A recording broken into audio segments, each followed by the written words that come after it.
கர்நாடிக் மியூசிக்குள்ளே இருக்கவங்க நிறைய பேர் வந்துட்டு சினிமா இண்டஸ்ட்ரியில் வர மாட்டாங்க. கொஞ்சம் விஷயங்கள் நீங்கள் எப்படி சினிமாவை சூஸ் பண்ணீங்க? இல்லை, நான் ஆக்சுவலாக எப்படின்னா I'm a singer, I'm an artist, அவ்வளோதான். என்னை எந்த பாக்ஸ்குள்ளேயும் வச்சுக்கிறதுக்கு எனக்கு பிடிக்காது. விடாம ஓடி படாம ஆடி நிலாவ மீறி வினாவ சூடி பராரி போல பித்தேரி வாடி கொடாவி கூடி தொடாவி தேடி அனாதி பார்த்தேன் 5 வண்ண பூவே உள்ளிருந்து பேசும் ஒத்த குரல் போதும். First stage is one of the best stage in India. அது என்ன ஞாபகம் இருக்கா? நல்ல ஞாபகம் இருக்கு. 10 years old, I was nervous, but போய் பாடினேன். அது ஒரு பெரிய மேடை, சென்டிமெண்டான ஒரு மேடை, மயிலாப்பூர் ஃபைனான்ஸ் கிளப். அங்கே தான் என்னோட first. AR Rahman sir first time நீங்கள் மீட் பண்ணும்போது இட் வாஸ் ரியலி கிரேட். ரொம்ப மகிழ்ச்சியாக இருந்தது எனக்கு அவரோட ஒரு பிளெஸிங்ஸ் வாங்குறது. என் வாழ்க்கையில் அவரை சந்திச்ச அன்னைக்கு ரெக்கார்டிங். அதுதான் 5 வண்ண பூவே. With Rahman Anna it was extremely beautiful. ஏன்னா அவர் வந்து என்னன்னா he knew my voice. அவர் நிறையா வீடியோஸ் பார்த்ததுனாலயா I think it's because of that. அவர் கரெக்டாக என்னோட ரேஞ்ச், என்னோட வாய்ஸ், என்னோட எதுவுமே லைக் ரொம்ப வருஷமாக தெரிஞ்ச மாதிரி அப்படியே நேராக போயிட்டோம் ரெக்கார்டிங். ஒரு இமோஷனல் சாங். ஸோ இது வந்து பாது சேலஞ்சாக இருக்கும்னு அப்பவே புரிஞ்சுது. It's not an easy song to sing. It's not an easy song to sing. It's not an easy emotion. Easier said than done. And it was a beautiful experience. அது பிரசவம் மாதிரி இருந்தது அன்னைக்கு. கர்நாடிக்லேருந்து நான் வந்து ஃபிலிமுக்கு வரத்துக்கு அந்த பிரிட்ஜு வந்து இசை பயணம்னு நான் பண்ண நிகழ்ச்சி. ஒரு ராகத்தில் இருக்கிற கர்நாடக இசை பாடல், திரைப்பாடல் ரெண்டையும் கனெக்ட் பண்ணி. ஸோ அதை வந்து டிவியில் பார்த்துட்டு தான் விஜய் ஆண்டனி சாரோட காட் இன் டச். அண்ட் அவர் கொடுத்த பாடல் வந்து காக்க காக்க கண்ணம் காக்க கண்ணம் காக்க காக்க தாக்க தாக்க அங்கம் தாக்க அங்கம் தாக்க தாக்க நோக்க நோக்க பெண்ணை நோக்க நானவன் இல்லைன்னு ஒரு படம். அதில் இந்த பாட்டு ஒரு பெரிய ஹிட் ஆச்சு. 2007 I first sang my song. அதுக்கப்புறம் ஏன் உச்சி மண்டல சுருங்குது ஒன்ன பார்க்கல கிருங்குது, அது வேட்டைக்காரன். அதுக்கப்புறம் chillax chillax chillax chillax chillax சூரியனே தேவையில்லை வித்துடலாமா, ராத்திரியை மட்டும் இங்க வச்சுக்கலாமா.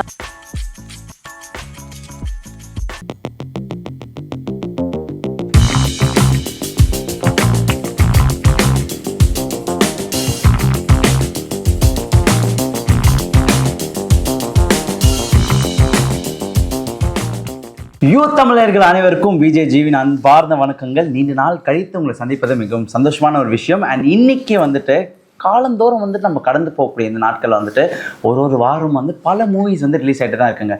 மூவிஸாக ரிலீஸ் ஆகிட்டே இருந்தாலுமே ஒரு மூவியில் வந்துட்டு பல பாட்டுகள் இருந்தாலுமே அந்த பாட்டு எல்லாத்தையும் நம்மளால் ஞாபகம் வச்சுக்க முடியுமான்னு சொல்லி போயிட்டுனா ஒரு பெரிய கொஸ்டின் மார்க். ஆனால் இந்த பாட்டு நிஜமாக சொல்கிறேன், என் மண்டையில் வந்துட்டு காலையிலேருந்து எழுந்த உடனே அந்த பாட்டு கேட்டேன். இப்போ வர முன்னாடி அந்த பாட்டு கேட்டேன். அண்ட் அந்த பாட்டு மேஜிக்காக வந்து முழுசாக கொடுத்து நம்மளோட ஏஆர் ரஹ்மான் சாராக இருந்தாலுமே அந்த வாய்ஸோட சொந்தக்காரர் கூட தான் நம்ம இருக்கோம். நம்ம இன்னைக்கு யாரு கூட இருக்கோம்னு சொல்லிட்டு பார்த்தீங்கன்னா நம்மளோட சார்லதா மணி மேம் அவரு கூட இருக்கோம். வணக்கம் மேம், எப்படி இருக்கீங்க? ஹாய், ரொம்ப சந்தோஷமா இருக்கேன். யூ தமிழ் ரசிகர்களுக்கு வணக்கம். And you too. Yeah ma'am, okay. அதிரடியா ஒரு இன்ட்ரோடக்ஷன் கொடுத்துட்டீங்க. எங்கேயோ போயிட்டீங்க. இப்போ அந்த லெவலுக்கு நம்ம மேட்ச் பண்ணோம். கண்டிப்பா நம்ம பேசிதான் ஆகணும் மேம். சொல்லுங்க. ஓகே, எப்படி இருக்கீங்க? இன்னைக்கு வந்து நம்ம லைட்டா மேட்சிங் லைட்டா கிறிஸ்ப் ஷர்ட்ஸ்ல பிசினஸ் ஸ்டைல்ல இருக்கும். ரொம்ப சந்தோஷமா இருக்கும், ப்ரொஃபஷனலா இருக்கும். ஆமா, மகிழ்ச்சியா இருக்கீங்க? ரொம்ப சந்தோஷமா இருக்கேன். அந்த மகிழ்ச்சி வந்துட்டு அந்த மகிழ்ச்சி நீங்க எங்களுக்கும் திணிக்கிறீங்க பாத்தீங்களா, அந்த பாட்டு வரிகளா மூலியமா பாட்டாதான் கொடுக்கறது. Wonderful ma'am. அண்ட் இதுக்கு முன்னாடி வந்து நான் உங்களுக்கு நார்மலா ஒரு கொஸ்டின் தான் கேட்கணும். இந்த ஜேர்னி ஒரு மியூசிஷியன் அதுக்கப்புறம் ஒரு சிங்கரா ஸ்டார்ட் பண்ணோன்னு சொல்லிட்டு உங்களுக்கு எப்படி அந்த ஐடியா எப்படி வந்தீங்க? ஸோ சின்ன வயசுலேருந்தே கற்றுனேன் கர்நாடக சங்கீதம். ஸோ எங்கள் அம்மா வீணை வாசிப்பாங்க. ஸோ அவங்களோட அப்படி இருந்திருந்து கர்நாடக சங்கீதம் மேலே ஒரு ஈர்ப்பு. ஸோ அப்படியே ஸ்டார்ட் பண்ணதான். ஒரு 5 வயசுலேருந்தே அம்மா வச்சுட்டாங்க. ஸோ அதுக்கப்புறம் வெஸ்டர்ன் சாங்ஸ் நிறைய பாடுவேன். 12 வயசு வரைக்கும் அந்த பாப் சாங்ஸ் நிறைய பாடுவேன். அதுக்கப்புறம் ஃபுல்லாக கர்நாடிக்கில் இறங்கியாச்சு. அதுக்கப்புறம் 2015 ஆப்பரா கற்றுட்டேன். இட்டாலியன் ஆப்பராவில் பிஹெச்டி பண்ணேன் ஆஸ்திரேலியாவில். ஸோ அதுதான் அந்த ஒரு டைம், ஒரு இமர்ஷன் டைம். அதுக்கப்புறம் இப்போ பேக் இன் இந்தியா ரஹ்மான் சருக்கு பாடி இப்போ ரீஎன்ட்ரி தமிழ் இண்டஸ்ட்ரிக்குள்ள ரீஎன்ட்ரி கொடுத்துருக்கீங்க. Re-entry வேற லெவல். ஓகே மேம், ஆஸ்திரேலியா வந்து இங்க இந்தியாவுக்கு வந்திருக்கீங்க ஆஃப்டர் அ வெரி பிக் கேப்னே சொல்லலாம். ஒரு 8 years. 8 years. வா. அண்ட் இப்போ இந்தியா எப்படி இருக்கு ஃபர்ஸ்ட் நீங்க பார்த்ததுக்கும் அண்ட் இப்போ இருக்க இந்தியாவுக்கும், and house Chennai mostly? Chennai சூப்பரா இருக்கு, ரொம்ப சந்தோஷமா இருக்கு அண்ட் வைப்ரண்டா இருக்கு. ஒரு டிஃப்ரென்ஸ் அப்படின்னு பார்த்தா இப்போ நிறைய இசையமைப்பாளர்கள் வந்திருக்காங்க, நிறைய விதமான பாடல்கள் வருது. ஒரு படத்திலேயே பார்த்தா டிஃப்ரெண்டா ஒரு சவுண்ட்ஸே டிஃப்ரெண்டா இருக்கு. அண்ட் இண்டிபெண்டன்ட் மியூசிஷியன்ஸ் நிறைய பேர் வந்துட்டாங்க, பாடல்கள் பண்றாங்க, யூடியூப்ல போடுறாங்க, நிறைய பேர் போடுறாங்க இண்டிபெண்டா வீடியோஸ் எடுத்து. ஸோ இப்போ ஒரு ஆர்கானிக்கா க்ரோ ஆயிட்டு இருக்கு இண்டஸ்ட்ரி. மியூசிக்கே வந்து வேற லெவல்ல ஒரு விஷயமாக நிஜமா. அண்ட் லைவ் ஆடியன்ஸஸும் இன்க்ரீஸ் ஆயிட்டாங்க. எங்க பார்த்தாலும் லைவ் கான்சர்ட்ஸ் இருக்கு, எல்லாரும் ஆசையா போய் கேட்கறாங்க. இந்த கோவிடுக்கு அப்புறம் பயந்தோம் எல்லாரும் போவாங்களா என்ன ஏதுன்னு, பட் இப்ப பயங்கரமா அது எக்ஸ்ப்ளோர் ஆயிட்டு இருக்கு. ஆனா ஆஃப்டர் கோவிட் வந்து அந்த ஒரு மாடல் லைஃப் ஒரு மாதிரி டிஃப்ரெண்ட் ஆயிடுச்சு. அதையும் நம்ம கண்டிப்பா பார்க்கணும். கண்டிப்பா. அண்ட் ஒரு மியூசிஷியன் ஒரு சிங்கரை தாண்டி ஃபேமிலின்ற ஒரு விஷயம் இல்லையா? How is your family? Everyone's fine. My husband Karthik Balasubramaniam, we've been married a long time. I married him fairly young. நாங்க ரெண்டு பேரும் யங்கா இருக்கிறச்சே கல்யாணம் பண்ணிட்டோம். அண்ட் ட்வின் சில்ட்ரன் எனக்கு, ஒரு பையன் ஒரு பொண்ணு, ரெண்டு பேரும் ஃபர்ஸ்ட் இயர் காலேஜ் படிக்கிறாங்க in Australia. So I miss them a lot. And அவங்களுக்கும் அஞ்சோன பூவே ஒரு டெடிகேஷன் தான். அது உண்மைதான் மேம். கூடி சீக்கிரம் அவங்க எல்லாம் வருவாங்களா படத்துக்கு? அவங்க ஆஸ்திரேலியால பாப்பாங்க, அவங்க ஃப்ரெண்ட்ஸ் எல்லாம் கூட்டிட்டு போய் பாக்குறாங்க. அப்படி? ஆமா. ஸோ அது வந்து போயிட்டு இருக்கு ஸோ அதெல்லாம் வந்து அந்த வீடியோஸ்லாம் எடுத்து அனுப்புவாங்க. ஓகே வா மேம். ஓகே, கர்நாடிக் மியூசிக்குள்ளே இருக்கவங்க நிறைய பேர் வந்துட்டு சினிமா இண்டஸ்ட்ரியில் வர மாட்டாங்க. கொஞ்சம் விஷயங்கள் நீங்கள் எப்படி சினிமாவை சூஸ் பண்ணீங்க ஆக்சுவலி? இல்லை, நான் ஆக்சுவலாக எப்படின்னா I'm a singer, I'm an artist, அவ்வளோதான். என்னை எந்த பாக்ஸ்குள்ளேயும் வச்சுக்கிறதுக்கு எனக்கு பிடிக்காது. ஸோ அந்த ஐடென்டிட்டி, எஸ் கர்நாடிக் சிங்கர் தான் என்னோட பேசிக், என்னோட ட்ரைனிங் அப்படி. நான் நிறைய அதில் பாடியிருக்கேன், இன்னும் பாடிட்டுருக்கேன். பட் எனக்கு என்னென்னா ஒரு பரந்த ஒரு மனப்பான்மை, எல்லாத்தையுமே இன்க்ளூசிவிட்டி. ஸோ அப்படி தான். அப்படியே. ஓகே மேம், உங்களோட ஃபர்ஸ்ட் ஸ்டேஜ்னு ஒன்று இருக்கும் பார்த்தீங்களா? இந்த ஒரு ஃபர்ஸ்ட் ஸ்டேஜ் நான் வந்து பாடினேன், இன்னி வரைக்கும் அதை மறக்க முடியாத ஒரு விஷயம். எல்லாருக்குமே first stage is one of the best stage இல்லையா? அது என்ன ஞாபகம் இருக்கா? நல்லா ஞாபகம் இருக்கு. மயிலாப்பூர் ஃபைனான்ஸ் கிளப்னு ஒரு ஐகானிக் வென்யூ இங்க முசிறி சுப்பிரமணியர் ரோடு மயிலாப்பூர்ல. அது வந்து ரொம்ப ப்ரெஸ்டீஜியஸ் வென்யூ. அங்கே வந்து எங்கேயோ ஏதோ காம்படிஷனில் நான் பாடினதை கேட்டுட்டு ஒரு ஆர்கனைசர் வந்து எனக்கு கச்சேரி கொடுத்தாங்க. அங்கே ஒரு வயசானவர், ரொம்ப ஒரு சீனியர் வித்வான், அவர் அப்போவே ரொம்ப ஆசீர்வாதம் பண்ணார். அண்ட் எங்கள் அம்மா வந்து சொன்னாங்க, என்னம்மா பாடுறியா அப்படின்னு. அவர் சொல்லி 10 years old. பாடுறேம்மா, அங்கிள் சொல்லியிருக்காங்க, தாத்தா சொல்லியிருக்காங்க பாடுறேன் அப்படின்னு. I was 10 years old. I was nervous. But போய் பாடினேன். அது ஒரு பெரிய மேடை, சென்டிமெண்ட்டான ஒரு மேடை, மயிலாப்பூர் ஃபைனான்ஸ் கிளப். அங்கே தான் என்னோட ஃபர்ஸ்ட் கர்நாடிக் கச்சேரி. ஆமாம், கர்நாடிக் கச்சேரி. பட் அதுக்கும் முன்னாடி பாப் சாங் பாடினது வந்து இந்த மியூசிக் ஃபெஸ்ட், ஓப்பஸ், அதெல்லாம் காம்படிஷன் கண்டக்ட் பண்ணுவாங்க. ஸோ அதில் போய் I sang mother of mine, love story, where do I begin, அதெல்லாம் தான் ஃபர்ஸ்ட் பாடினேன் 8 வயசுல. பாடி ப்ரைஸ் வாங்கினேன். ப்ரைஸ் வாங்கினீங்க? ஃபர்ஸ்ட் வாங்கின ப்ரைஸ் என்ன ஞாபகம் இருக்கா மேம்? ஞாபகம் இருக்கு. ஓப்பஸ் மியூசிக் ஃபெஸ்ட்ல வந்து எல் சங்கர்னு சொல்லிட்டு எக்ஸ்ட்ராடனரி வயலினிஸ்ட், இன்டர்நேஷனல் வயலினிஸ்ட், அவர் வந்து ஜட்ஜா வந்து பார்பரா ஸ்ட்ரைசண்டோட சாங் ஒன்று பாப் சாங் பாடி I got the first prize in the music academy. So அதை மறக்கவே முடியாது. எங்கள் தாத்தா ரொம்ப மகிழ்ந்தார். அதுக்கப்புறம் அவர் இல்லை, அவர் தவறிட்டார். பட் அது பார்த்தது அவருக்கு ரொம்ப சந்தோஷம். ஓகே மேம், சந்திப்புன்னு ஒரு விஷயம் வந்துட்டு எல்லாரையும் சந்திக்கும் போது அது ஒரு மெமரபுளாக ஆகுமான்னு சொல்லி ஒரு பார்த்தீங்கன்னா அது பெரிய கொஸ்டின் மார்க்னே சொல்லலாம். AR Rahman sir first time நீங்கள் மீட் பண்ணும்போது how it was? It was really great. அதான் லைக் 2019 ஆஸ்திரேலியாவில் இருக்கும்போது அவர்கிட்ட ஒரு இமெயில் வந்தது. என்னுடைய இசை பயணம் வீடியோஸ்லாம் என்னோட யூடியூப் சேனலில் பார்த்துருக்காரு. ஸோ அதை பார்த்துட்டு நீங்கள் எங்கே இருக்கீங்க இப்போ, உங்கள் காண்டாக்ட் என்னன்னு கேட்டார். ஸோ கொடுத்தேன். அவர் ஃபோன் பண்ணார். ரொம்ப நேரம் பேசிகிட்டு இருந்தோம், ஒரு ½ an hour பேசிகிட்டு இருந்தோம். ரொம்ப மகிழ்ச்சியாக இருந்தது எனக்கு அவரோட ஒரு பிளெஸிங்ஸ் வாங்குறது. அதுக்கப்புறம் we've been in touch. 2023 எண்டில் மார்கழி சீசனுக்கு வரும்போது தான் மீட் பண்ண வாங்க அப்படின்னு சொல்லி, நான் எப்போ சார் மீட் பண்ண வாங்க அப்படின்னாரு. கச்சேரி ஃபினிஷ் பண்ணிட்டு வாங்கினாரு. ஸோ டிசம்பரில் அன்றைக்கி கச்சேரி ஃபினிஷ் பண்ணிட்டு அன்றைக்கி ராத்திரி போகிறேன். அன்றைக்கி தான் மீட் பண்ணுறேன் அவரை ஃபஸ்ட் டைம். ஸோ பேசிகிட்டு இருக்கோம், இந்த மாதிரி தான் பேசிகிட்டு இருக்கோம். ஒரு ½ an hour பேசிகிட்டு இருந்தோம். 5 minutes காஃபி சாப்பிட்டு வெயிட் பண்ணுங்க, கூப்பிட்றேன் நாங்கள் அசிஸ்டண்ட்டு. கூப்பிட்டாங்க. வந்து பார்த்தா ரேமான் சார் இருக்காரு, மணிரத்னம் சார் வந்திருக்காரு அப்போ, அண்ட் கார்த்திக் நேதா சார் லிரிக்க வச்சுட்டு இருக்காரு. அன்னைக்கே ரெக்கார்டிங். அது ஃபர்ஸ்ட் டைம் மீட் பண்ண அன்னைக்கே ரெக்கார்டிங். என் வாழ்க்கையில் அவரை சந்திச்ச அன்னைக்கு ரெக்கார்டிங். அதுதான் அஞ்சு வண்ண பூவே. இந்த மாதிரியான ஒரு ட்விஸ்ட் நம்ம எங்கே கேள்விப்பட்டதே இல்லை. அதுதான் உண்மை, நடந்த உண்மை அது என் வாழ்க்கையில். வா சூப்பர் மேம். இதை நீங்கள் வந்து ஞாபகம் அப்படியே பல நாள் ஞாபகம் வச்சுக்கிற ஒரு விஷயம். என் வாழ்நாள் பூரா மறக்க மாட்டேன். ஓகே மேம், நீங்கள் தமிழ் இண்டஸ்ட்ரியில் வந்தோன்னே நீங்கள் ஃபஸ்ட்டு பாடின பாட்டு எது, என்ன பாட்டு? ஸோ கர்நாடிக்லேருந்து நான் வந்து ஃபிலிமுக்கு வரத்துக்கு அந்த பிரிட்ஜு வந்து இசை பயணம்னு நான் பண்ண நிகழ்ச்சி. ஒரு ராகத்தில் இருக்கிற கர்நாடக இசை பாடல், திரைப்பாடல் ரெண்டையும் கனெக்ட் பண்ணி. ஸோ அதை வந்து டிவியில் பார்த்துட்டு தான் விஜய் ஆண்டனி சாரோட we got in touch. And அவர் கொடுத்த பாடல் வந்து காக்க காக்க கண்ணம் காக்க கண்ணம் காக்க காக்க தாக்க தாக்க அங்கம் தாக்க அங்கம் தாக்க தாக்க நோக்க நோக்க பெண்ணை நோக்க நானவன் இல்லைன்னு ஒரு படம். அதில் இந்த பாட்டு ஒரு பெரிய ஹிட் ஆச்சு. 2007 ஐ ஃபர்ஸ்ட் சாங் மை சாங்.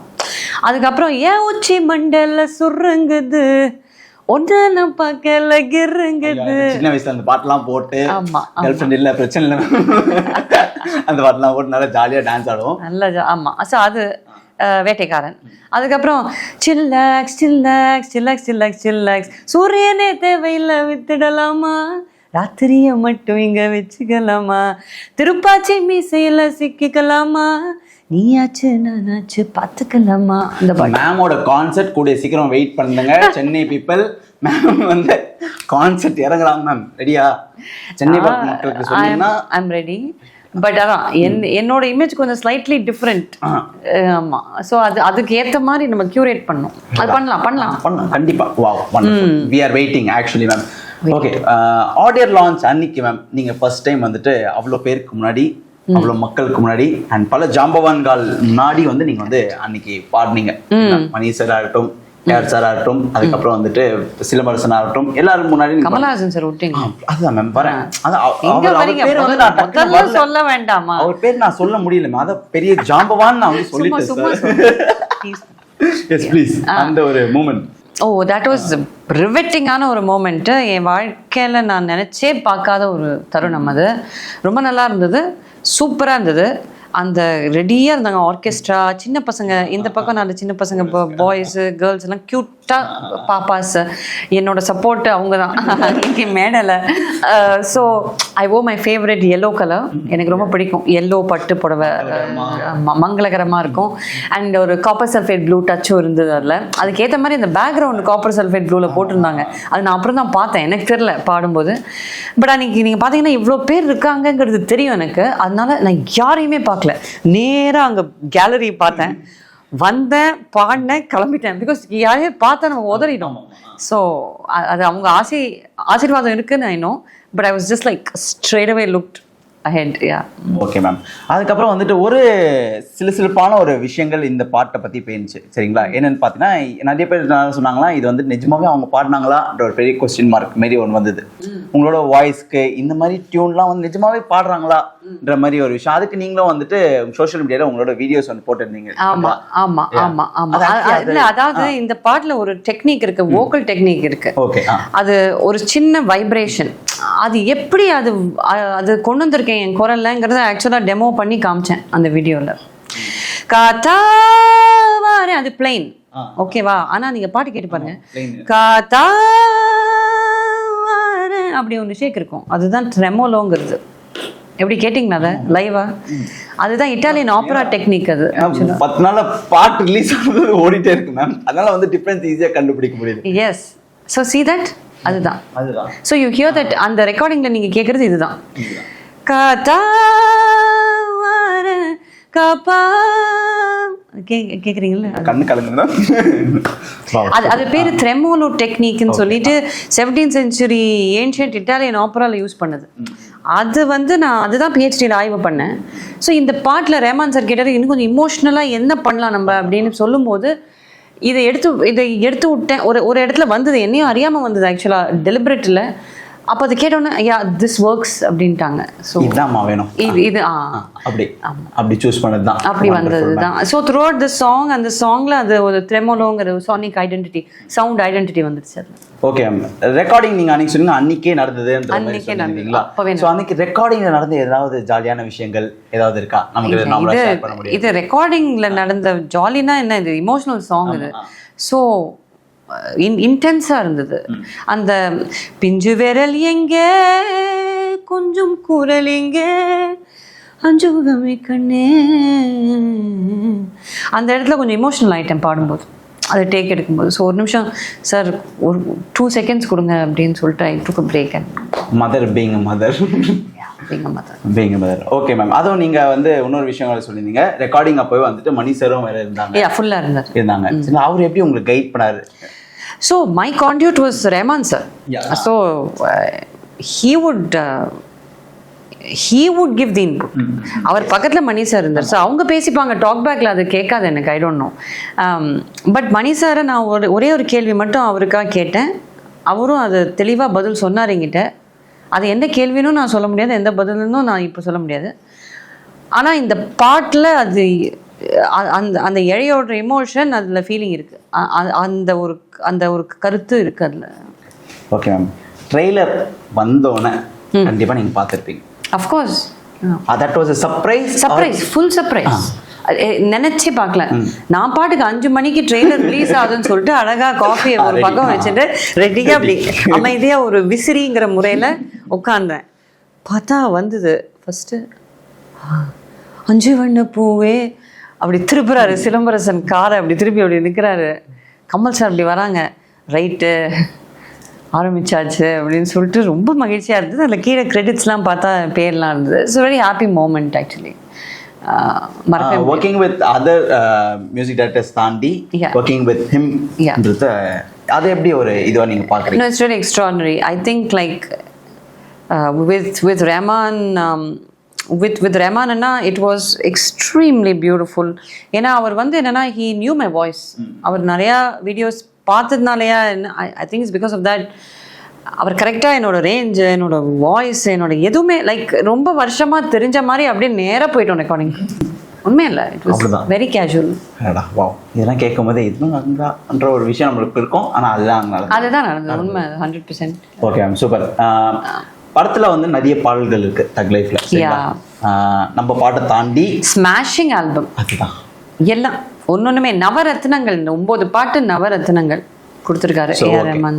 5 வண்ண பூவை தாண்டி உங்களுக்கு பிடிச்ச ஒரு பாடல் ஃப்ரம் தக் லைஃப் எதுவா இருக்கும்? பிடிச்ச பாடல், ஓகே, இது கஷ்டமான கேள்வி. பிகாஸ் எல்லா பாடலும் ரொம்ப சூப்பர் ஆக்சுவலா. ஆமா, ரொம்ப கஷ்டமான ஒரு கேள்வி கேட்டீங்க. நம்மளுக்கு பிடிச்சதை தாண்டி அந்த சாங்கை தாண்டி உங்களுக்கு ஒரு சாங், இந்த சாங் ஓட்டே ஒண்ணுதான் சொல்லணுமான்னு தான் கேட்குறேன் நான்.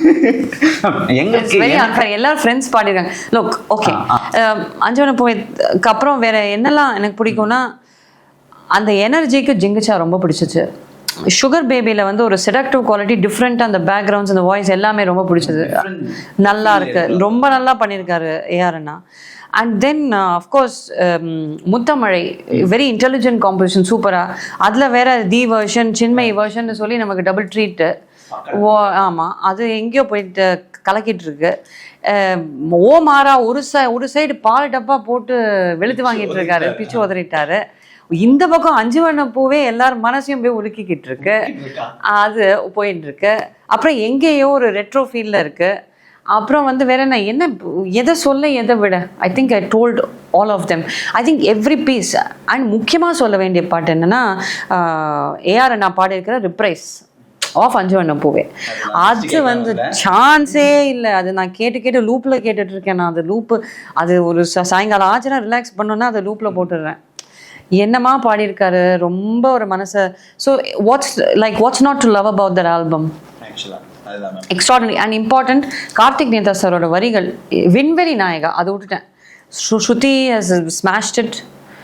அது ஒரு அவுட்டர் ஸ்பேஸ் போயிடுச்சு அந்த பால், அந்த அளவுக்கு அடிச்சிருக்காங்க சிக்ஸர். ஸோ எல்லாருமே என்ன பிரமாதப்படுத்தியிருக்காங்க. ஓகே, நம்மளோட ரிலீசிஸ்ட் வந்துட்டு கார்த்திக் நேதா சார் இருக்காங்க. ஸோ அவங்க வந்துட்டு அவங்களோட வரிகளே ஒரு மாதிரி வித்தியாசமாக இருக்கும், சரிங்களா?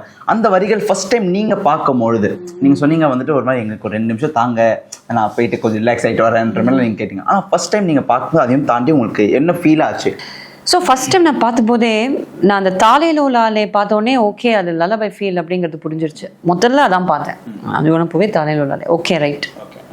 ஸோ இது தாய்மையோட ஒரு பாட்டு, இது ஒரு ஃபீலிங்கான பாட்டு, இமோஷனலான பாட்டு, கனெக்ஷனான பாட்டு. என்னோட பால் பார்க், அது என்னோட ஒடிசே ரீஜன் அது. ஸோ எனக்கு கம்ஃபர்ட் ஆகிட்டேன். இல்லை ப்ராக்டிஸ் இல்லை, என்னோட வாழ்க்கையோட ஒரு வழிமுறை என்ன இருக்கோ ரைட். நான் என்னோட போஸ்ட் டாக்டரல் ஃபெலோஷிப்பே நான் தாலாட்டு பாடல்களை தான் பண்ணிட்டு வந்திருக்கேன். ஸோ எனக்கு அது ரொம்ப க்ளோஸ் டு மை ஹார்ட். அது பிரபஞ்சத்துக்கு தெரிஞ்சு ரஹ்மான் சார் கூப்பிட்டு இல்லை அவர் பார்த்து கூப்பிட்டா I don't know how it happen there. But ஆனால் ஃபஸ்ட்டு பார்த்த வரி அந்த தாலேலோலாலே அது பார்த்தோன்னே I was very clear. Okay, இந்த மாதிரி ஒரு இமோஷனல் சாங். ஸோ இது வந்து இது சேலஞ்சாக இருக்கும்னு அப்பவே புரிஞ்சுது. It's not an easy song to sing. Actually, அதுதான். It's not an easy song to sing. It's not an easy emotion. Easier said than done. And it was a beautiful experience. அது பிரசவம் மாதிரி இருந்தது அன்னைக்கு. அந்த மாதிரி ஒரு எக்ஸ்பீரியன்ஸ். நீங்கள் அவ்வளோ கஷ்டப்பட்டு பண்ண ஒரு சாங், அதை நாங்கள் வந்துட்டு உருகி வந்து கேட்டுருக்கோம். I'm so glad. But to be honest, all credit goes to Rahman Anna because you know the way கம்போசருங்கும் போது அவங்களோட விஷனை நம்ம ரியலைஸ் பண்ணுறோம். நம்ம எம்டி வெசலாக தான் உள்ளே போகிறோம். நம்மளே வந்து ஓகே சிம்பிளாக வச்சுட்டு என்ன ஒரு விஷனோ அதை கொடுத்து பெஸ்ட்டாக பண்ணலாம் அப்படின்ட்டு. அதுக்கு வந்து Mani sir and Rahman sir both of them, yeah, they made the full, they cooked it. Yes. Okay, and Rahman sir cooked it. அதுதான் ஆக்சுவலி. ஓகே, படத்துக்கு நீங்கள் எவ்வளோ எதிர்பார்த்து கொண்டிருக்கீங்க? ரொம்ப எதிர்பார்த்துட்டு இருக்கேன். பிகாஸ் ஃபர்ஸ்ட் ட்ரெய்லரில் அந்த பாட்டு வந்தது, விண்வெளி நாயகா வந்தது, அந்த ஒரு ஃபீலிங் வந்து நமக்கு ஏற்கனவே கொடுத்துட்டாங்க. ஸோ அதை எப்படி பில்ட் பண்ண போகிறாங்க அப்படின்னு எல்லாருமே அவளாக இருக்காங்க. நிறைய அந்த டீம் இன்டர்வியூஸும் பண்ணியிருக்காங்க. ஸோ எல்லாத்தையும் கேட்டுட்ருக்கோம். We are learning a lot from all those press interviews. இப்போ படங்கும்போது அது 2 hours 45 minutesன்னு சொல்லியிருக்காங்க நமக்கு. ஸோ அது எப்பிக்காக இருக்க போகுது. அது உட்காந்தா மேக்னம் ஓப்பஸ். ஐ திங்க் அது ரிவெட்டிங்காக இருக்க போகுது. அது என்னன்னு பார்க்க ரொம்ப அவளாக இருக்கேன். வேற லெவலாக இருக்க போது. அண்ட் இந்த மியூசிக் ஏஆர் நான் கொடுத்துருக்கிற மியூசிக்கை அங்கே எப்படி யூஸ் பண்ண போகிறாங்கங்கிறது எனக்கு ரொம்ப ஆவலாக இருக்கு.